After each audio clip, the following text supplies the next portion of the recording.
조정실 안의 공기가 얼어붙었습니다. 선미가 휴대폰 화면을 보더니 얼굴이 하얗게 변했어요. 이게 뭐야? 떨리는 목소리였습니다. 제 통장 잔고예요. 저는 차분하게 답했어요. 43억 2,500만 원이라는 숫자가 선명했습니다. 말도 안 돼. 당신이 어떻게 이런 돈을? 로또였어요. 선미는 의자에 주저앉았어요. 조정위원도 놀란 표정이었습니다. 그럼 왜 지금까지? 말 안 했죠. 물어본 적이 없어서요. 순간 선미의 얼굴이 붉어졌어요. 3년 동안 나를 바보로 만든 거잖아. 제가 바보로 만든 게 아니에요. 당신이 스스로 선택한 거죠. 당신 정말 나쁜 사람이야. 선미가 벌떡 일어서며 소리쳤어요. 그럴지도 모르겠네요. 저는 여전히 침착했습니다. 28년의 결혼 생활이 한 장의 서류로 끝나는 순간이었지만 이상하게 후회되지 않았어요. 그들은 몰랐습니다. 조용한 사람도 늘 준비하고 있다는 걸 말이에요. 본격적인 이야기를 시작하기에 앞서 구독과 좋아요를 눌러주시면 저희 채널의 이야기를 빠르게 받아보실 수 있습니다. 그럼 이야기 시작하겠습니다. 안녕하세요. 저는 박정우입니다. 올해로 61살이 되었고 시청 차량관리소에서 33년째 정비 일을 하고 있어요. 말이 정비팀장이지만 실제로는 팀원 둘과 함께 매일시 소유 차량들을 점검하고 고치는 것이 제 일상입니다. 매일 아침 7시면 어김없이 일어납니다. 아내 선미는 이미 일어나 화장실에서 분주하게 출근 준비를 하고 있었죠. 그녀는 지역에서 제법 큰 유통회사의 영업이사입니다. 저보다 3살 어리지만 요즘 들어 훨씬 젊어 보여요. 몇 년 전부터 관리사에 다니기 시작했거든요. 커피 마실 거예요? 부엌에서 물어보지만 대답이 없습니다. 화장실 문틈으로 새어나오는 드라이어 소리가 유일한 답이었어요. 그런데 요즘 들어 이런 일이 잦아졌습니다. 묻는 말에 답이 없는 경우가 말이에요. 혼자 커피를 끓여 마시며 아침 신문을 펼쳤습니다. 습관처럼 지역 소식부터 읽어 내려가죠. 그러다 보면 선미가 현관문을 나서는 소리가 들려와요. 오늘도 마찬가지였습니다. 다녀올게요. 짧은 인사와 함께 문이 닫혔어요. 예전에는 저녁에 뭐 해 먹을까요? 같은 말도 주고받았는데 언제부터인가 그런 대화도 사라졌습니다. 시청까지는 차로 20분 거리입니다.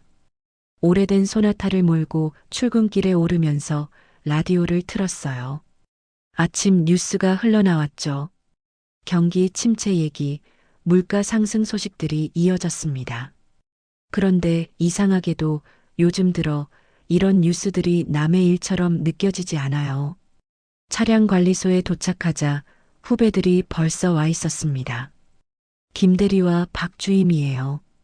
둘 다 저보다 10살 이상 어리지만 이제는 제가 정년을 앞두고 있다는 걸 모르는 사람이 없어요.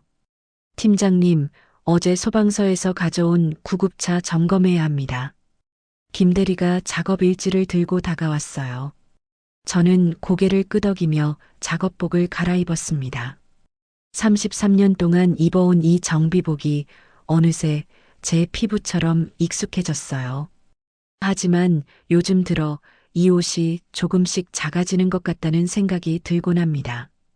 구급차 엔진룸을 열고 점검을 시작했어요.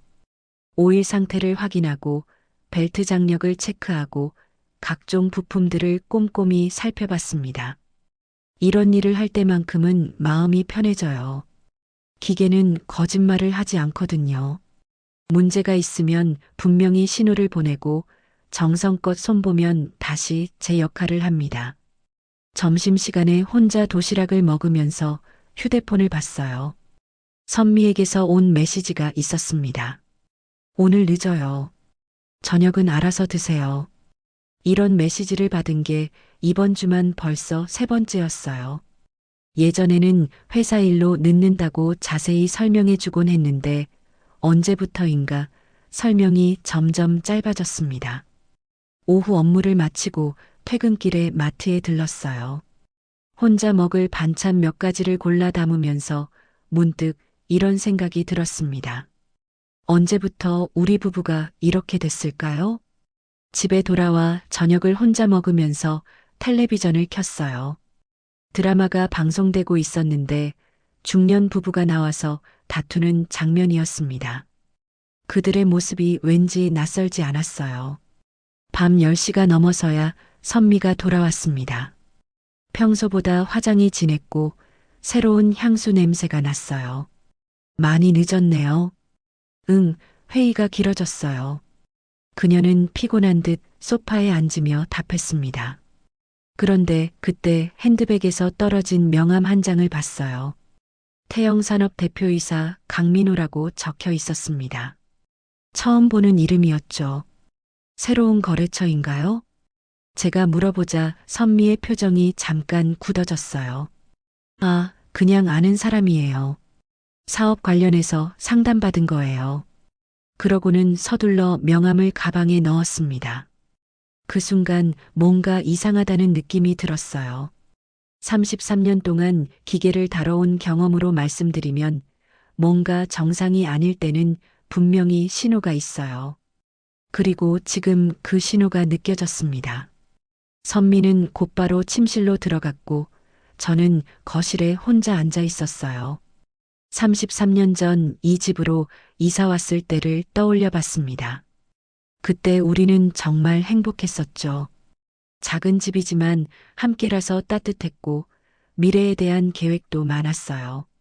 하지만 지금은 같은 집에 살면서도 서로 다른 세상에 사는 것 같았습니다. 언제부터인가 저는 선미에게 조용한 사람이 되어 있었어요. 말수가 적다고 해서 아무것도 모르는 사람 취급을 받고 있었던 거죠. 그날 밤 잠들기 전에 문득 이런 생각이 들었습니다. 정말 저는 아무것도 모르는 사람일까요? 33년 동안 성실하게 일해온 것도, 가족을 위해 묵묵히 버텨온 것도 모든 게 의미 없는 일이었을까요?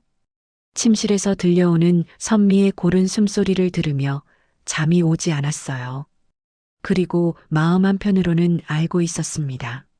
뭔가 변화가 필요한 때라는 걸 말이에요. 하지만 어떤 변화인지, 어떻게 시작해야 하는지는 아직 모르겠었습니다. 다음 날도 평범한 하루가 될 것 같았지만 가슴 한구석에서는 계속 무언가 잘못되어 가고 있다는 불안감이 맴돌고 있었어요. 그날은 토요일이었습니다. 평소보다 늦잠을 자고 일어났는데 집안이 너무 조용했어요. 선미의 목소리도 움직이는 소리도 들리지 않았습니다. 거실로 나가보니 선미가 소파에 앉아 있었어요.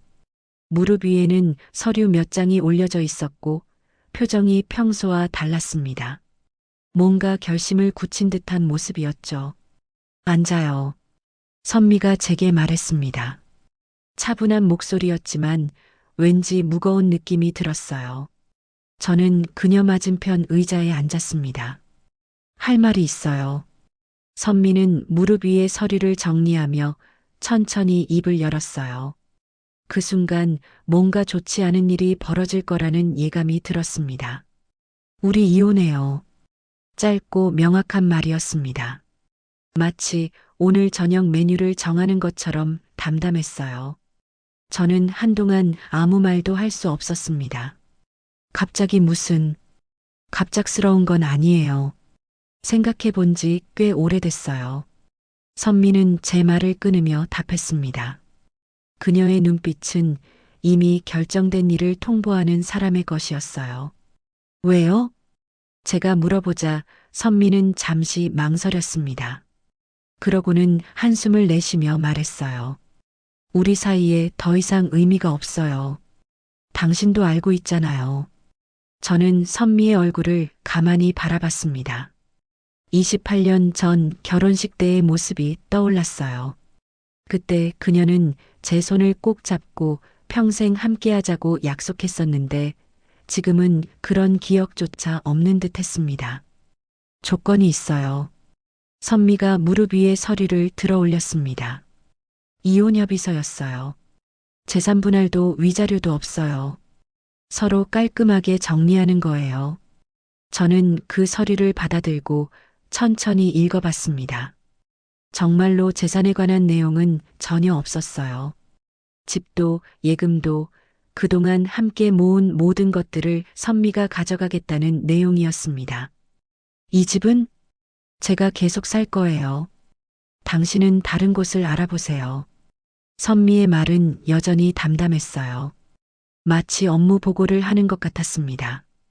저는 서류를 내려놓고 선미를 다시 바라봤습니다. 정말 이상했어요. 28년을 함께 산 아내가 마치 처음 보는 사람처럼 느껴졌거든요.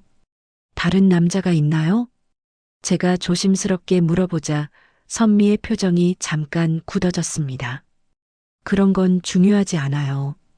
우리 사이가 끝났다는 게 중요한 거죠. 회피하는 대답이었어요. 그 순간 지난 며칠 동안의 일들이 머릿속에 스쳐 지나갔습니다. 늦은 귀가, 새로운 향수 냄새, 그리고 그 명함. 강민호라는 사람과 관련 있나요? 제가 물어보자 선미의 눈이 잠깐 흔들렸어요. 하지만 곧 평정을 되찾았습니다. 당신이 알 필요 없는 일이에요. 그 말에서 확신이 들었어요. 분명히 그 사람과 관련이 있다는 걸 말이죠. 그럼 저는 어떻게 살라는 건가요? 당신 나이에 새 출발이 어려울 건 없잖아요. 정년까지 얼마 남지도 않았고, 선미는 마치 제 미래를 이미 다 계산해 놓은 듯 했어요.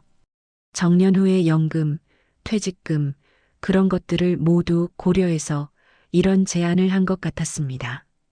저는 다시 이혼 협의서를 들여다봤어요. 법적으로는 문제가 없어 보였습니다. 하지만 뭔가 이상했어요.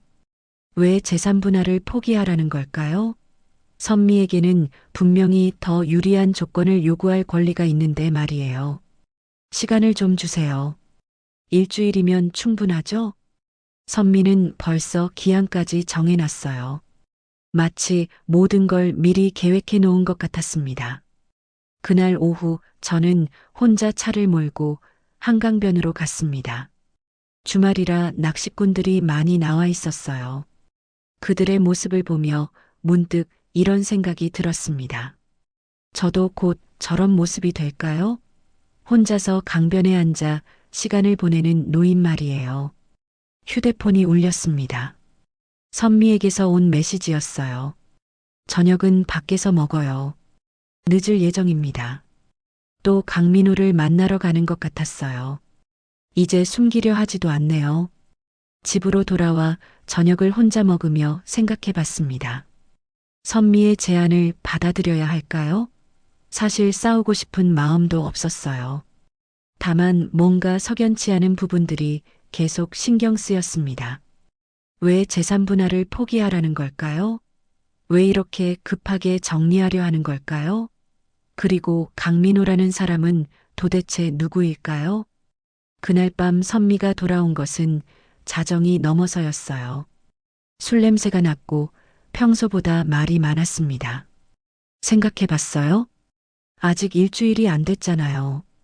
그냥 빨리 정리하는 게 서로에게 좋을 거예요.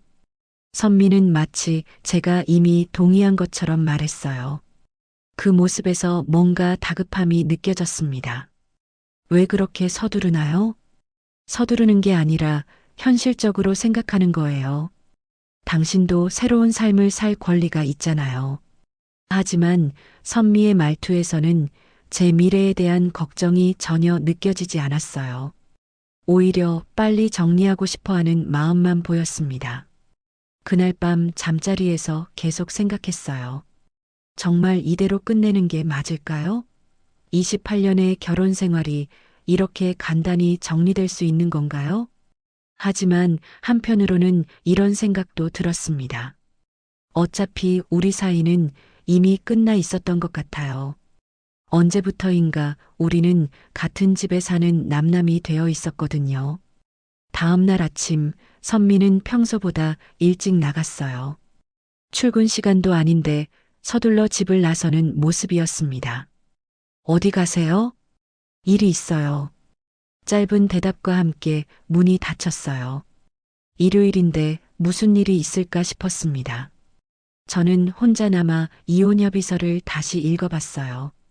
읽으면 읽을수록 이상한 부분들이 눈에 들어왔습니다.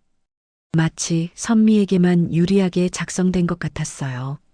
그때 문득 이런 생각이 들었습니다. 혹시 선미가 숨기고 있는 게 더 있는 건 아닐까요? 단순히 다른 남자를 만나는 것 이상의 뭔가 말이에요. 오후에 시청 동료 한 명에게 전화를 걸었어요. 법무팀에서 일하는 최 과장이었습니다. 이혼 관련해서 좀 물어볼 게 있는데요. 무슨 일이야? 재산 분할 없는 이혼이 가능한가요? 최 과장은 잠시 침묵했다가 답했어요. 가능은 하지만 보통 그런 경우는 특별한 이유가 있을 때야. 혹시 무슨 일 있어? 아니에요. 그냥 궁금해서요. 전화를 끊고 나니 더 의문이 들었어요. 특별한 이유라니 선미에게는 어떤 이유가 있는 걸까요? 그날 저녁 선미는 또 늦게 들어왔습니다. 이번에는 쇼핑백을 들고 있었어요. 명품 가방이었습니다. 평소 선미가 살 수 있는 가격대가 아니었죠. 선물 받았나요? 제가 물어보자 선미는 잠깐 당황하는 표정을 지었어요. 회사에서 성과 보너스 받았어요. 하지만 제가 알기로는 선미 회사의 보너스 지급일은 아직 한 달이나 남았었습니다. 그날 밤 저는 확신했어요. 선미가 숨기고 있는 게 분명히 있다는 걸 말이에요. 그리고 그것이 무엇이든 이 갑작스러운 이혼 제안과 관련이 있을 거라는 생각이 들었습니다. 잠들기 전에 마지막으로 이혼 협의서를 봤어요. 그리고 마음속으로 다짐했습니다. 일주일 안에 진실을 알아내겠다고 말이에요. 33년 동안 조용히 살아왔지만 이번만큼은 그냥 넘어갈 수 없었습니다. 일주일이 지났습니다. 그동안 저는 조용히 지켜보기만 했어요. 선미의 행동을, 그녀의 변화를, 그리고 제가 모르고 있던 진실들을 말이에요. 법원 조정실 문 앞에 서니 가슴이 뛰었습니다. 33년 전 결혼신고를 할 때와는 정반대의 기분이었어요. 그때는 설렘이었는데 지금은 무거운 돌덩이를 가슴에 안고 있는 기분이었습니다. 박정우 씨 맞으시죠? 조정위원이 제게 물어봤어요. 저는 고개를 끄덕였습니다.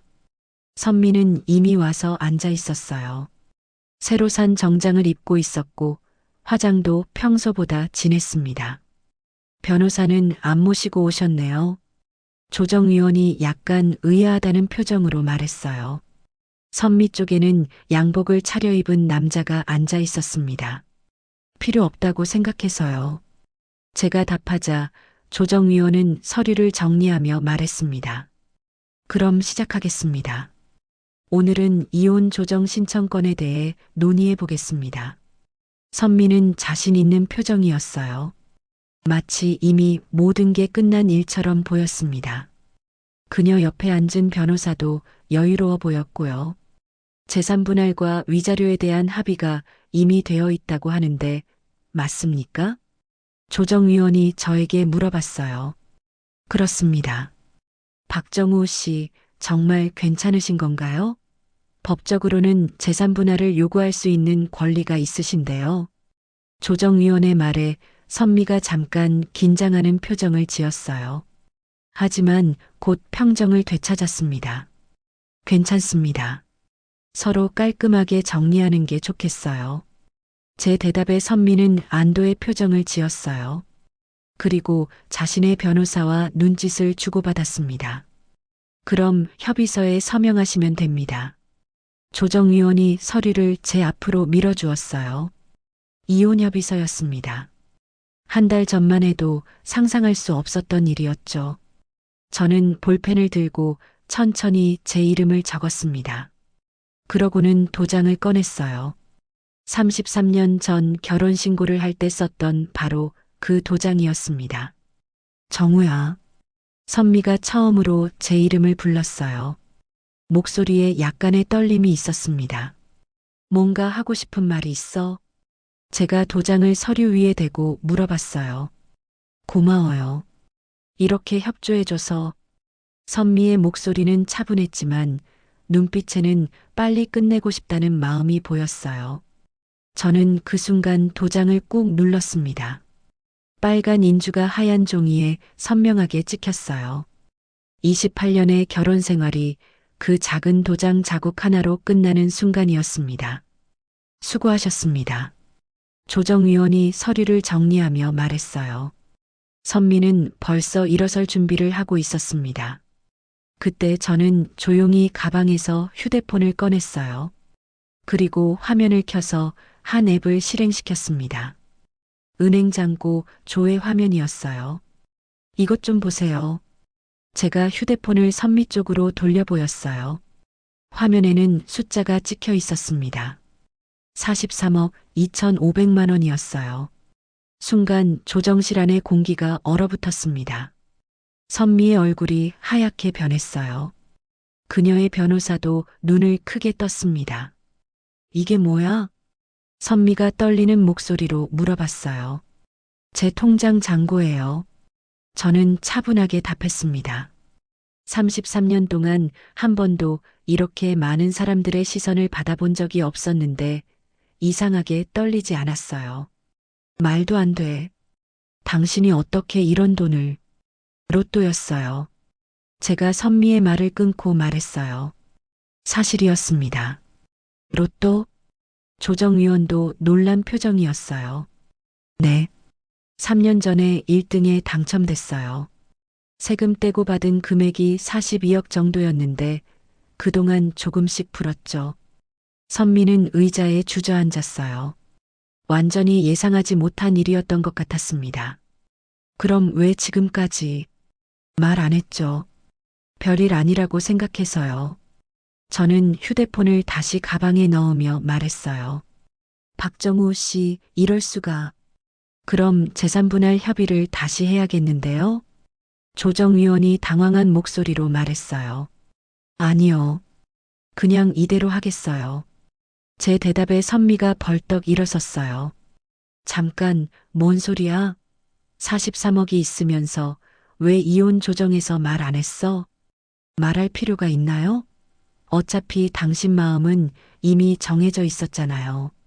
저는 여전히 차분한 목소리였어요. 하지만 마음속으로는 복잡한 감정들이 소용돌이치고 있었습니다. 이상해요, 정말. 당신이 그런 돈이 있으면서 왜? 선미의 목소리가 점점 커졌어요.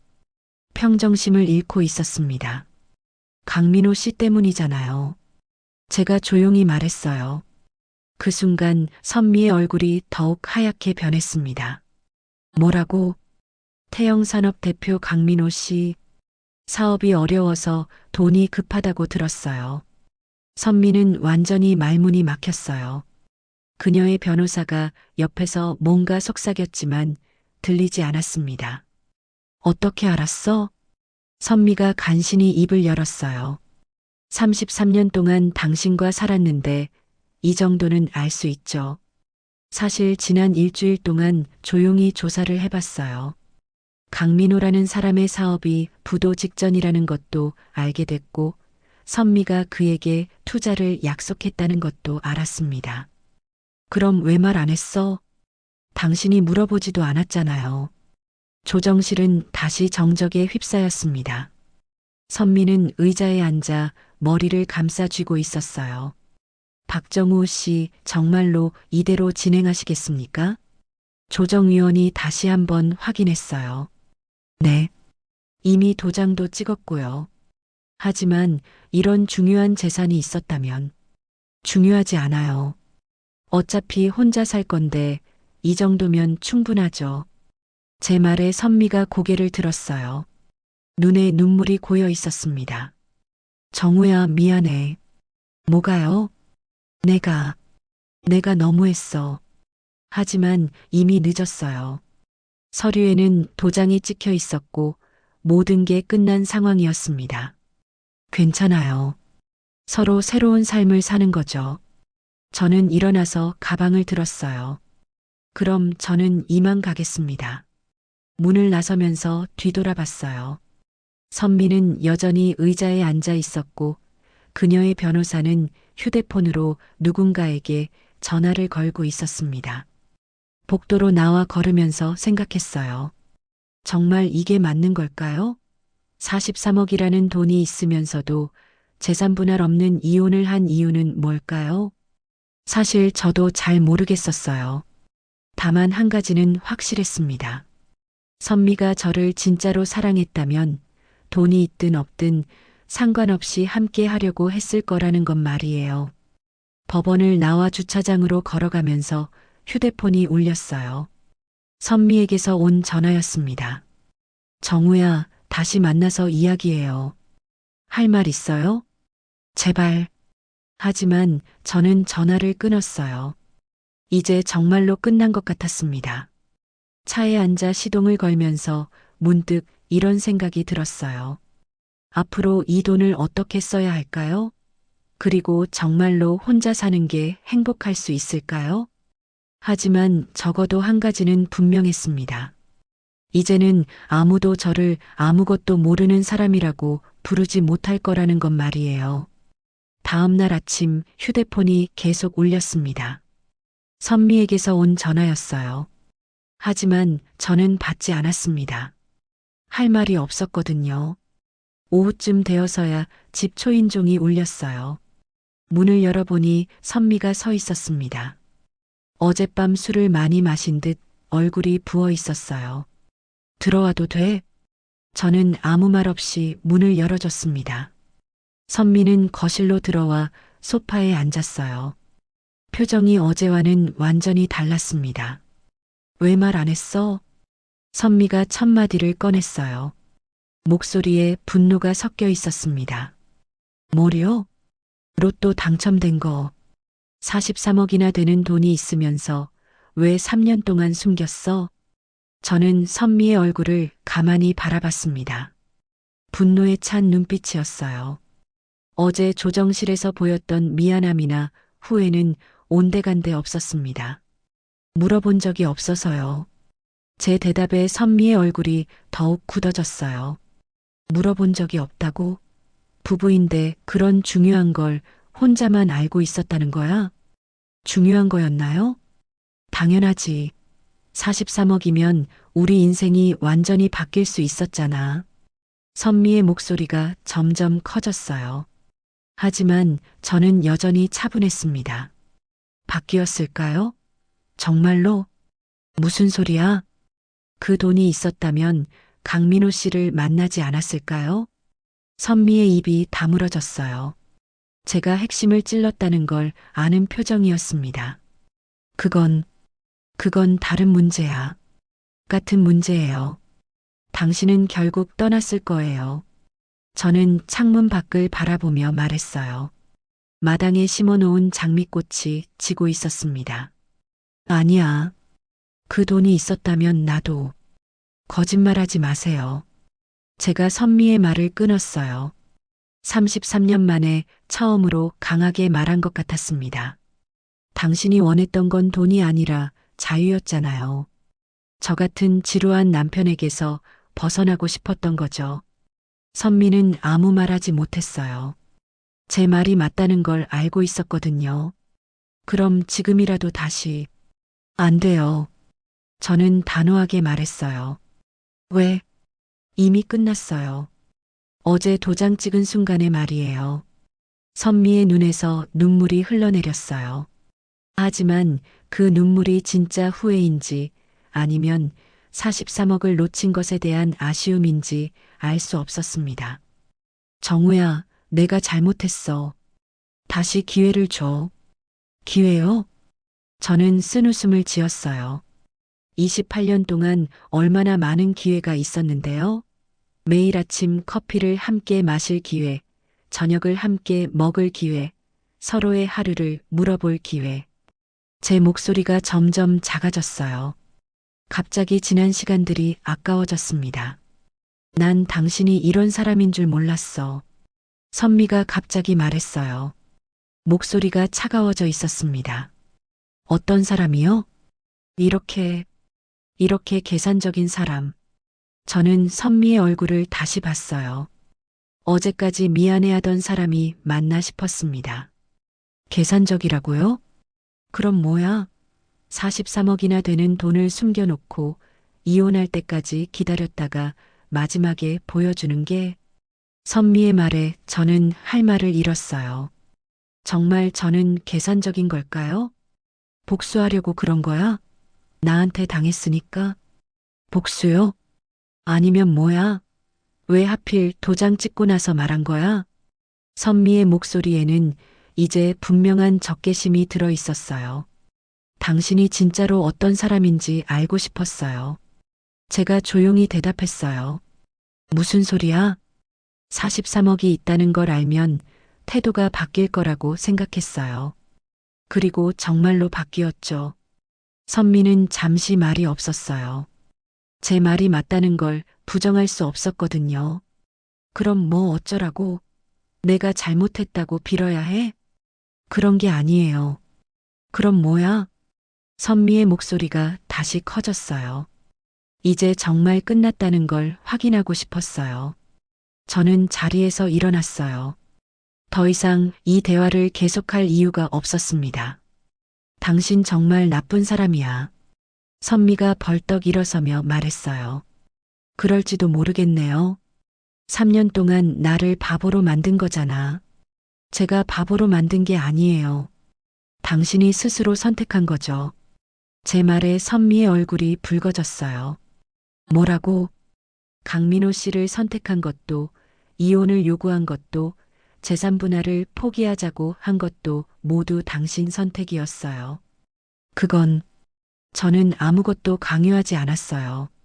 선미는 더 이상 할 말이 없는 듯 했어요. 한동안 서로 바라보며 서 있었습니다. 이제 가세요. 제가 먼저 말했어요. 정우야, 부탁이에요. 선미는 잠시 망설이더니 가방을 들었어요. 현관으로 향하는 그녀의 뒷모습이 낯설어 보였습니다. 마지막으로 한 가지만 물어볼게. 문 앞에서 선미가 돌아봤어요. 뭔가요? 정말 나를 사랑한 적 없어? 저는 한참 동안 대답하지 못했어요. 사실 지금도 잘 모르겠거든요. 사랑했어요. 하지만 당신이 원하는 사랑은 아니었나 봐요. 선미의 눈에서 다시 눈물이 흘렀어요. 미안해. 저도 미안해요. 문이 닫혔어요. 이번에는 정말로 끝인 것 같았습니다. 저는 거실에 혼자 앉아 있었어요. 집이 이렇게 조용할 수 있다는 걸 처음 알았습니다. 시계 소리만 째각째각 울리고 있었어요. 휴대폰을 들고 은행 앱을 열어봤어요. 43억 2,500만 원이라는 숫자가 여전히 화면에 떠 있었습니다. 하지만 이상하게도 그 숫자가 의미 없어 보였어요. 창밖으로 해가 지고 있었습니다.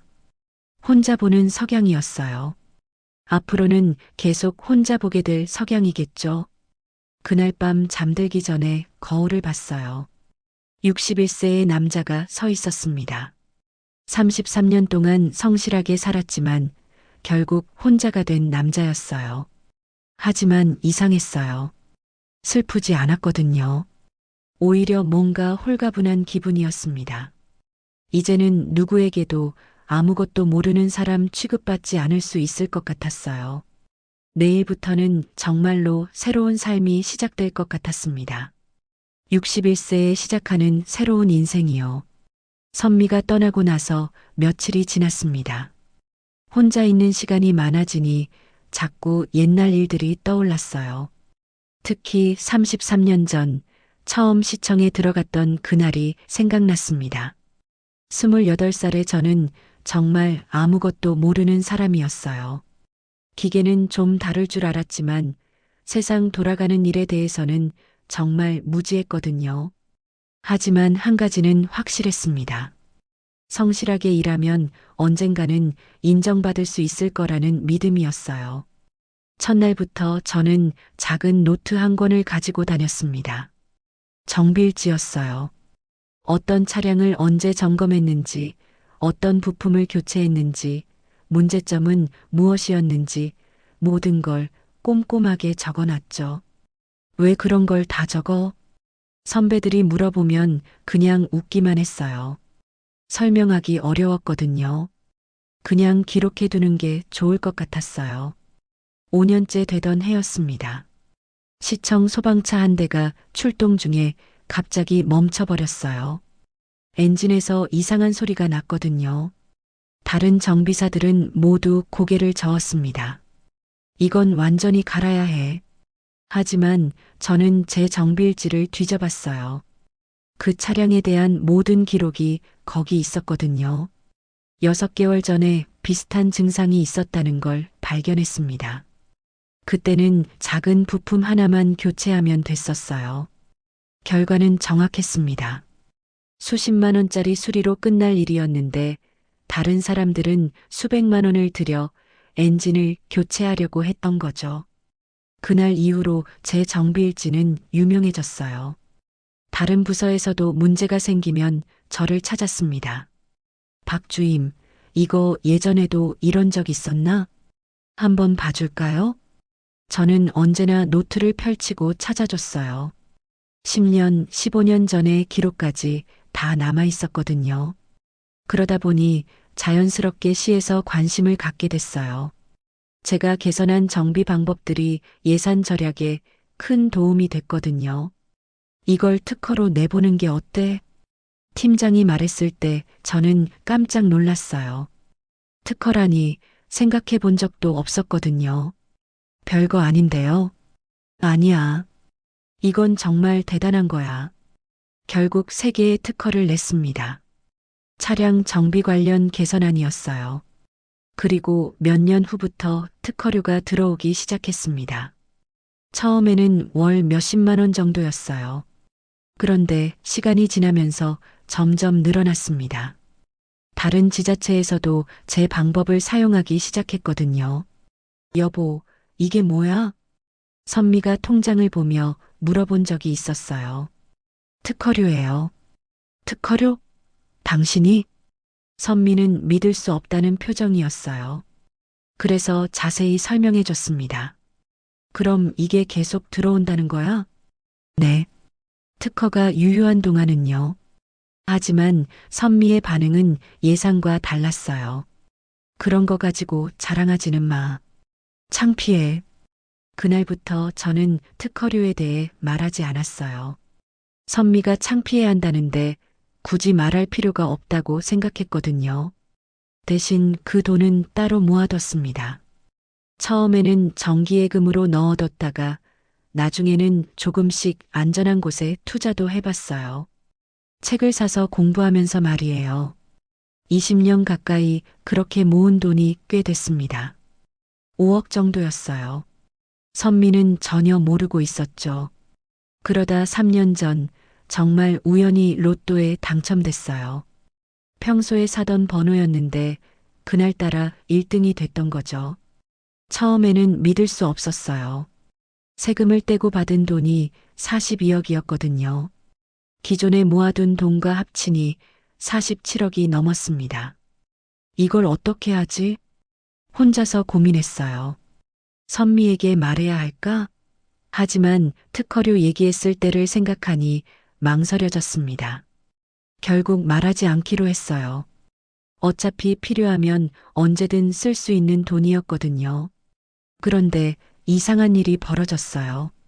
돈이 생긴 다음부터 선미가 변하기 시작한 거예요. 더 늦게 들어오고 모르는 사람들과 만나는 시간이 늘어났습니다. 처음에는 우연이라고 생각했어요. 하지만 시간이 지날수록 확신이 들었습니다. 선미에게는 다른 남자가 있다는 걸 말이에요. 그때도 저는 조용히 기록했어요. 선미가 언제 나갔는지, 언제 들어왔는지, 어떤 변화가 있었는지 모든 걸 일기장에 적어놨습니다. 마치 정비일지를 쓰듯이 말이에요. 33년 동안 저는 항상 뒤에서 기록하는 사람이었어요. 남들이 놓치는 작은 변화들을, 문제의 징조들을 꼼꼼히 적어두는 사람이었죠. 선미는 그런 저를 무시했어요. 정비일지 쓰는 걸 보면서 남자가 그런 걸 왜 그렇게 자세히 적어? 라고 했거든요. 하지만 그 정비일지 덕분에 수백만 원, 수천만 원을 절약할 수 있었어요. 그리고 그런 성과들이 쌓여서 특허도 내고 포상금도 받고 결국 큰 돈까지 모을 수 있었던 거죠. 지금 와서 생각해 보니 선미가 무시하던 그 습관이 제 인생의 가장 큰 자산이었던 것 같아요. 33년 동안 기록한 모든 것들. 그 안에는 성실함도 있었고, 지혜도 있었고, 미래를 준비하는 신중함도 있었습니다. 선미는 그걸 몰랐어요. 아니, 알려고 하지 않았던 것 같아요. 그냥 지루한 남편의 지루한 습관 정도로만 생각했죠. 하지만 이제는 상관없어요. 그 모든 기록들이 저를 지켜줄 거니까요. 이혼 후 한 달이 지났습니다. 예상했던 것보다 혼자 사는 게 괜찮았어요. 집이 조용하니까 오히려 마음이 편했습니다. 매일 아침 7시에 일어나서 커피를 끓여 마시고 신문을 읽는 것까지는 예전과 같았어요. 하지만 이제는 누구 눈치를 볼 필요가 없었습니다. 그날 아침도 평소처럼 지역 신문을 펼쳤는데 경제면에서 낯익은 이름을 봤어요. 태영산업 대표 강민호 불법 자금 세탁 혐의로 검찰 수사. 기사를 자세히 읽어보니 상당히 심각한 내용이었어요. 강민호가 운영하던 회사가 몇 년 전부터 가짜 계약서로 돈을 빼돌렸다는 거였습니다. 검찰은 태영산업과 관련된 모든 거래 내역을 들여다보고 있으며 자금 출처를 조사 중이라고 밝혔다. 기사 끝부분에는 이런 내용도 있었어요. 수사기관은 강 대표와 가까운 관계에 있는 인물들의 계좌도 함께 추적하고 있다고 전해졌다. 저는 커피를 천천히 마시며 생각했어요. 선미는 이 기사를 봤을까요? 오전 10시쯤 휴대폰이 울렸습니다. 선미에게서 온 전화였어요. 이혼 후 처음이었습니다. 하지만 저는 받지 않았어요. 곧 문자가 왔습니다. 정우야, 꼭 통화해야 해. 급한 일이야. 그리고 또 전화가 왔어요. 이번에도 받지 않았습니다. 점심시간에 시청 식당에서 밥을 먹는데 동료 한 명이 신문을 보며 말했어요. 이태영 산업 사장, 완전히 끝났네. 몇십억을 빼돌렸다던데? 뉴스에서 봤어요. 투자금도 다 날렸다고 하더라고요. 저는 아무 말 없이 밥을 먹었어요. 하지만 마음 한편으로는 이상한 기분이 들었습니다. 오후에 다시 선미에게서 전화가 왔어요. 이번에는 10번도 넘게 울렸습니다. 하지만 여전히 받지 않았어요. 퇴근 후 집에 도착하니 현관 앞에 선미가 서 있었습니다. 얼굴이 완전히 하얗게 변해 있었어요. 정우야, 제발 좀 들어봐. 저는 문을 열고 들어갔지만 선미를 들여보내지는 않았어요. 뭐 급한 일이라고 그러셨어요? 문틈 사이로 물어봤습니다. 강민호가 사기를 쳤어. 선미의 목소리가 떨리고 있었어요. 그래서요? 내 이름으로 계좌를 만들어서 돈을 빼돌렸어. 나는 몰랐다고. 저는 아무 대답도 하지 않았어요. 정우야, 도와줘. 검찰에서 나를 찾을 거야. 왜 저한테 그러세요? 우리가 부부였잖아. 아직 이혼한 지 한 달밖에 안 됐어. 저는 선미의 얼굴을 가만히 바라봤습니다. 한 달 전 조정실에서 당당하게 이혼 서류에 도장을 찍던 모습과는 완전히 달랐어요. 그때는 서로 새로운 삶을 산다고 하지 않았나요? 그건 그때고 지금도 마찬가지예요. 저는 문을 닫으려 했어요. 하지만 선미가 문틈에 손을 끼워 넣었습니다. 정우야, 제발. 변호사 비용이라도 좀 빌려줘. 변호사 비용이요? 응. 지금 당장 변호사를 구해야 해. 안 그러면 정말 큰일 나. 저는 선미의 손을 가만히 봤어요. 예전에는 부드럽던 손이 이제는 거칠어져 있었습니다. 얼마나 필요한데요? 1억 정도면. 아니, 5천만 원만이라도. 선미의 목소리가 점점 작아졌어요. 맞네요. 당신한테는 적은 돈이잖아. 43억이나 있으면서. 순간 화가 났어요. 한 달 전에는 제게서 떠나려고 그렇게 서둘렀으면서 이제 와서 돈 얘기를 하다니요. 그 돈은 제 돈이에요. 나도 알아. 하지만 지금 내 상황을 보면. 상황이요? 저는 선미를 똑바로 봤어요.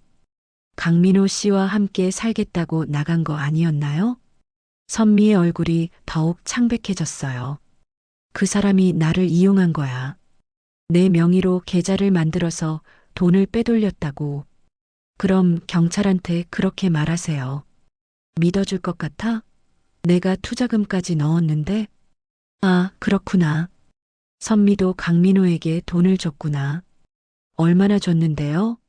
3억? 선미의 목소리가 거의 들리지 않을 정도로 작아졌어요. 많이 줬네요. 어디서 구한 돈이에요?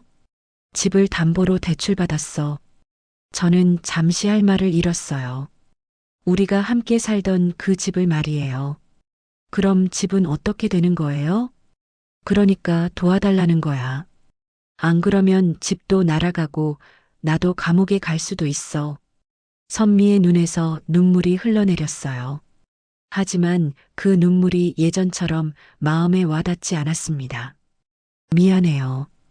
도와드릴 수 없어요. 왜 안 돼? 이미 끝난 일이니까요. 저는 조용히 문을 닫았어요. 선미가 밖에서 문을 두드리는 소리가 들렸지만 무시했습니다. 그날 밤 뉴스를 봤어요. 강민호 관련 사건이 메인 뉴스로 나왔습니다. 태영산업 관련 수사가 확대되면서 피해 규모가 100억 원을 넘을 것으로 추정됩니다. 기자는 계속 이어갔어요.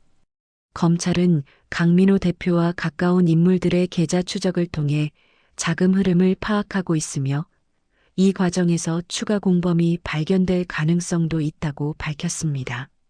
화면에는 강민호의 사진이 나왔어요.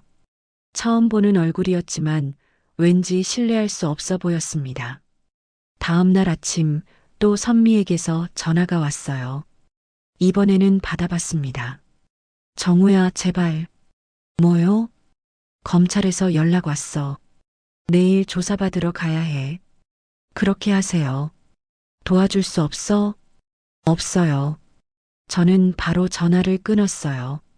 일주일 후 신문에서 선미 이름을 봤습니다.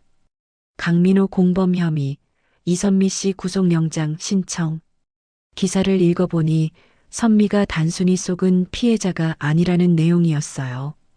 강민호와 함께 투자자들을 속였다는 혐의까지 받고 있었습니다. 저는 신문을 덮고 커피를 마셨어요. 쓴맛이 났지만 그렇게 나쁘지 않았습니다. 33년 동안 조용히 살았던 제가 무너지는 줄 알았어요. 하지만 정작 무너지는 쪽은 저가 아니었습니다. 기록을 남기는 습관, 성실하게 사는 태도, 그리고 조용히 지켜보는 인내심. 그런 것들이 결국 저를 지켜줬던 거죠. 선미는 화려한 삶을 원했지만 결국 그 화려함이 독이 됐어요. 반면 저는 평범함을 지켰고 그 평범함이 제 방패가 됐습니다. 앞으로도 전화는 계속 올 것 같았어요.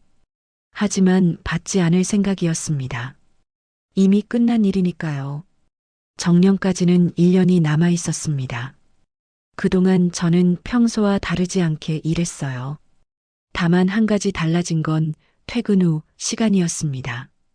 저녁에 혼자 있는 시간이 많아지니까 여러 가지 생각을 하게 됐어요. 43억이라는 돈을 어떻게 써야 할지, 남은 인생을 어떻게 보내야 할지 말이에요.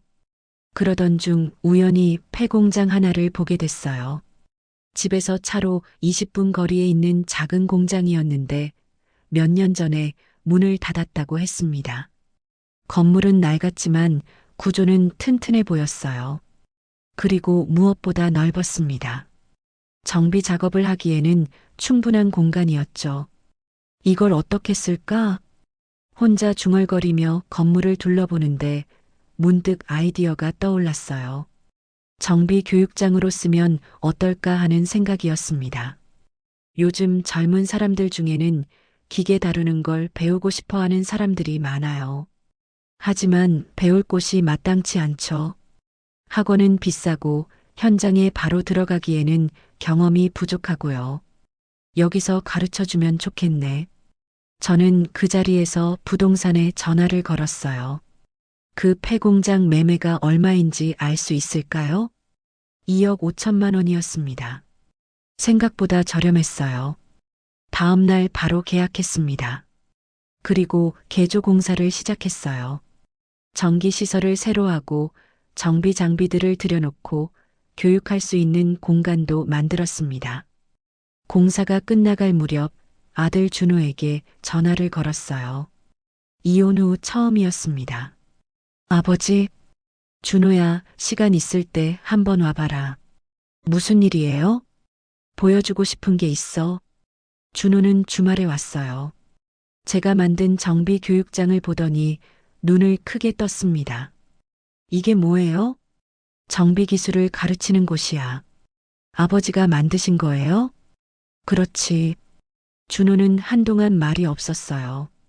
그러더니 조심스럽게 물어봤습니다. 어머니 일 때문에 많이 힘드셨죠? 괜찮아. 이제 다 지난 일이야. 저는 준호에게 공장 구석구석을 보여줬어요. 새로 설치한 장비들, 교육용 차량들, 그리고 이론 수업을 할 수 있는 강의실까지 말이에요. 정말 대단하네요. 준호의 목소리에 감탄이 섞여 있었어요. 너도 도와줄 수 있겠니? 저요? 요즘 젊은 사람들이 뭘 원하는지 잘 모르거든. 내가 조언해주면 도움이 될 것 같아. 준호는 고개를 끄덕였어요. 물론이죠. 그날부터 아들과의 관계가 많이 좋아졌어요. 주말마다 와서 교육장 일을 도와줬습니다. 정년 퇴임식 날 시청 동료들이 모두 와줬어요. 박 팀장님, 정말 수고 많으셨습니다. 새로 만든 교육장 꼭 구경 가겠습니다. 그들은 제가 교육장을 만든다는 소식을 듣고 모두 놀라워했어요. 역시 팀장님은 다르네요. 33년 동안 쌓은 노하우를 나눠주신다니 정말 멋있어요. 퇴임식이 끝나고 집으로 돌아가는 길에 문득 이런 생각이 들었어요. 이제야 진짜 제 인생이 시작되는 것 같다고 말이에요.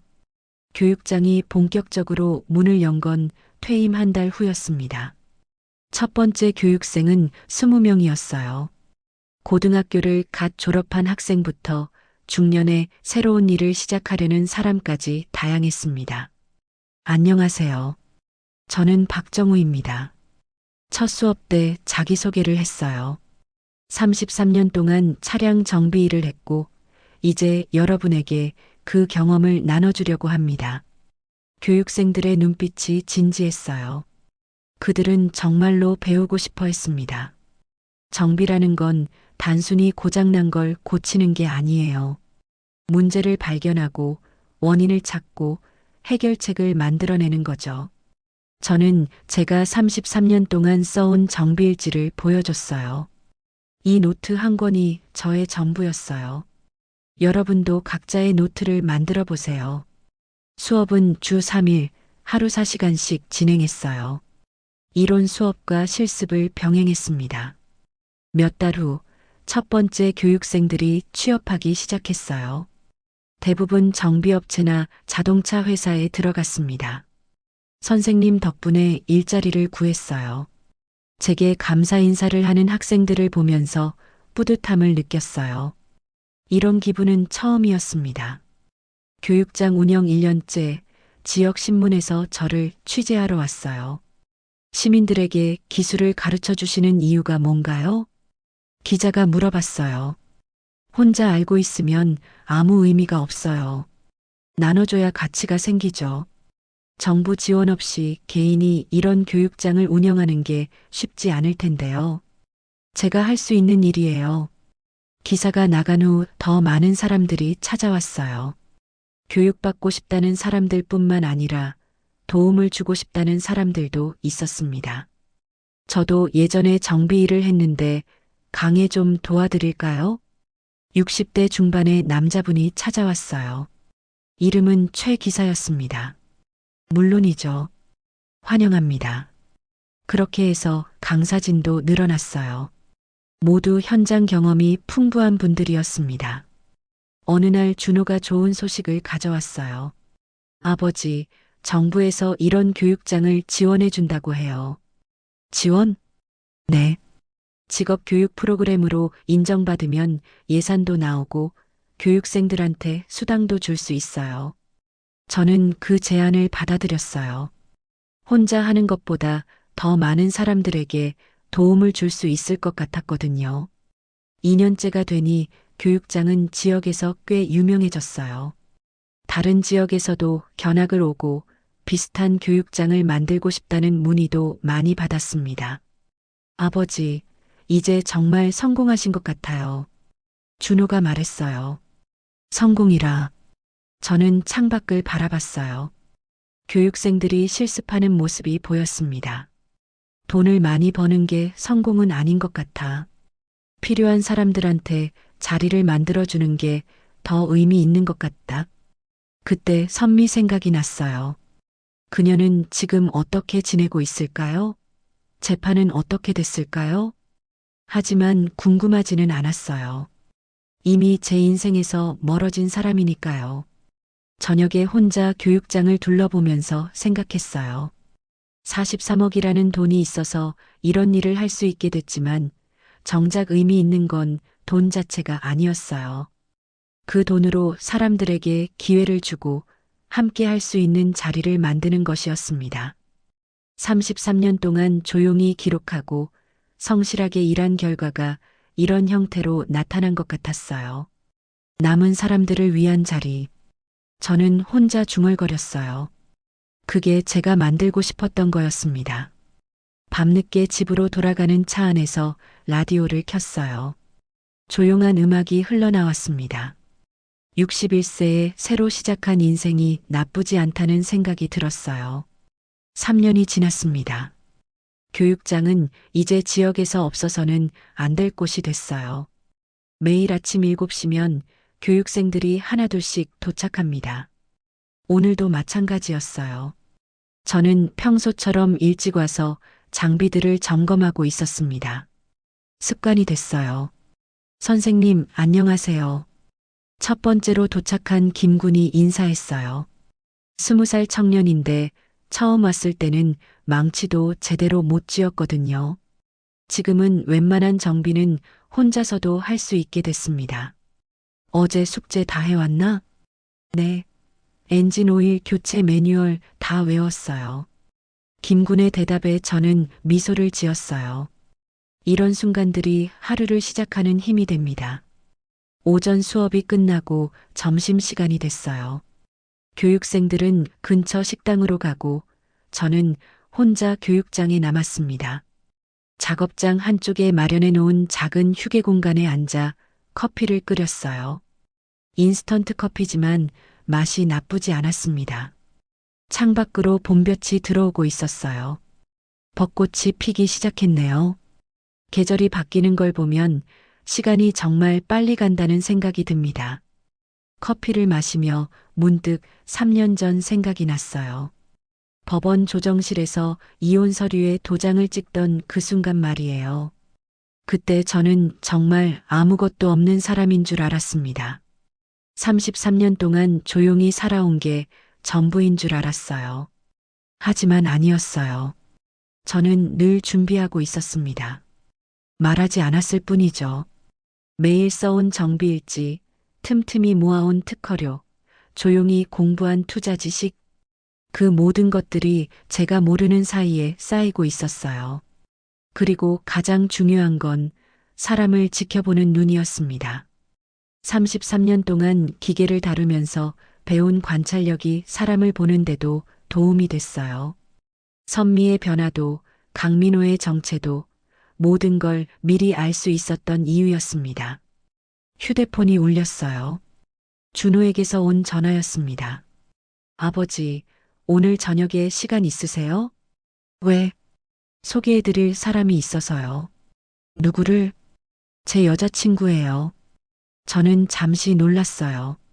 준호가 연애하고 있다는 얘기는 처음 들었거든요. 언제부터?